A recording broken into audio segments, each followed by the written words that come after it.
Like this video in the next 5 seconds or your jump shot will be broker than this, guys.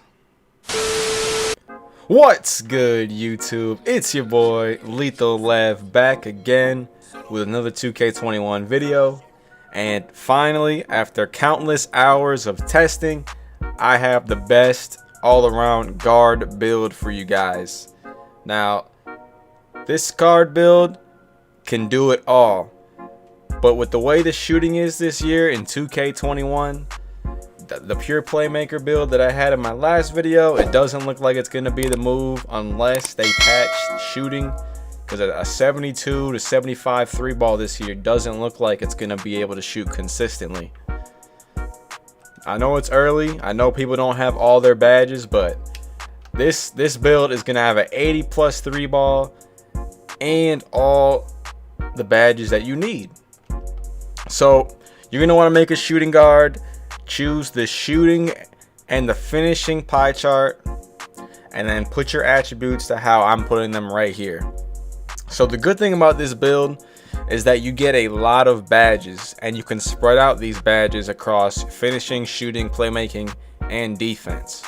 So for every build that you make, pretty much, if you're going to make a shooter or you're going to make a build that needs to be able to shoot, obviously you got to put up mid-range and 3. If you're making a speed booster, obviously you got to have that ball control up. And then I always put up perimeter defense, steal, and lateral quickness, no matter what guard build I'm making. So those really are the key attributes no matter what guard build you make. It's just how you're going to balance it out to maximize the amount of badges that you want. So it's going to be kind of controversial, but with this build, I'm not going to put anything into close shot. And the reason for that is you get way more finishing badges by putting it into post hook than you do in putting into close shot.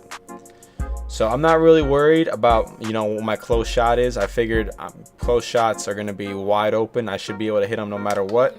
So I'm not that worried about having a low close shot, especially when my driving dunk and my driving layup is going to be so high. And I'm going to get the contact dunks.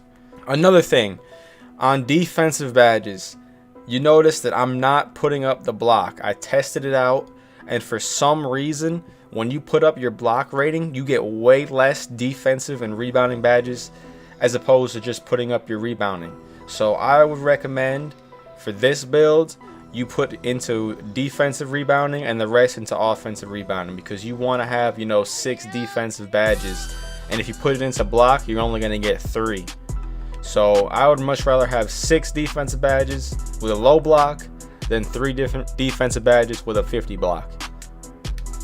So obviously, since we chose the fastest pie chart, you want to have the highest speed possible. So you're going to want to put your weight all the way down to where you're not getting any more increases to speed and acceleration. So I put it right in the high 170s. I think I went with like 178. And I made them 6'4". Now the reason why you got to make them 6'4" is because, as you guys know, the speed boosting, to speed boost this year is only an 85. It is not an 86. So in order to get the special dribble moves for the combos, you have to have an 85 ball control, which you get at 6'4". You can't make them 6'5". Also, you're going to need to have 85 driving dunk. And I like to have one above. That way I make sure the contact dunks are there. So you see the wingspan that I went with. Make sure you're going with a big enough wingspan. It's going to drop your shot a little bit. But at 99 overall, you're going to be able to, shoot threes regardless. So what's so great about this build is you're going to be able to have an 80 plus 3. You're going to be able to speed boost. You have Hall of Fame finishing badges. And you get the contact dunks. No other build in the game you can say that has. Slashing playmakers got nerfed. This build is way better than slashing playmakers. Pure playmakers can't shoot, and they don't get Hall of Fame contacts. So shooting guards might be the move this year, especially if you can speed boost. The one caveat is you're gonna have to be 99 overall for this build to be truly effective. So for those of you guys that, you know, struggle with maintaining a 99 overall and maybe just aren't really, you know, grinders of the game and don't want to go for 99 overall, this build probably isn't for you. You could probably make a better build to maximize, you know, how good you're going to be early on. But for those of you that, you know, play that you're going to be SS3 and past it up until the next generation of consoles, this is the build for you if you want to be able to do it all. Now this all depends on whether or not 2K patches shooting, because right now it's very difficult to shoot. As I'm going through right here are all the dunks you're going to be able to equip. These dunks are locked. You got to have a certain amount of driving dunk or be at a certain position. But the one thing that you're going to be able to get is the Russell Westbrook dunk package, which I believe you need an 80 driving dunk. And so those of you guys that know, the Russell Westbrook dunk package has always been one of the best dunk packages in 2K, just because you get those fast, high vert dunks to where you dunk the ball and it's very hard to block. Same thing with the cradles, quick drops.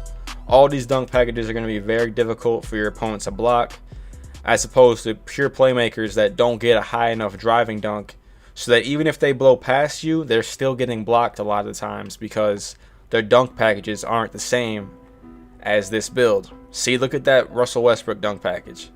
It's just crazy. Now layups, long athlete, of course. You're gonna get the alley-oop packages. You really don't need alley-oops unless you have another guard that's gonna be throwing them to you. So, but the main thing is you're gonna be getting the contact dunks. So 84 driving dunk, you get the regular ones, and then 85 driving dunk, you get the elite ones. So you're gonna have all the contact dunks once you hit 98 overall, I believe, and then 99 overall, you're gonna be able to speed boost. So you're gonna have everything. The one drawback is that you do not get Hall of Fame playmaking. So slashing playmakers, you can potentially get Hall of Fame playmaking, but it is what it is. You know, you can't have everything. I mean, it's still a very good build, as you guys can see. 17, 17, 14, and 6. That's 50 plus badges. So this is a really good build to make if you want to dominate at the park, even at the rec. Don't be one of these guys that drops money on the game like this guy right here, goes into career, and just their build's gonna be trash within a week. There's gonna be better builds. I always recommend waiting before dumping a lot of VC into a build, because you never know what's gonna come out. So thank you guys for watching. It's been your boy Lethal. Make sure to like, comment, subscribe if you're new. If you're old, same thing. Hit the notification bell, and I'm out, y'all. Peace.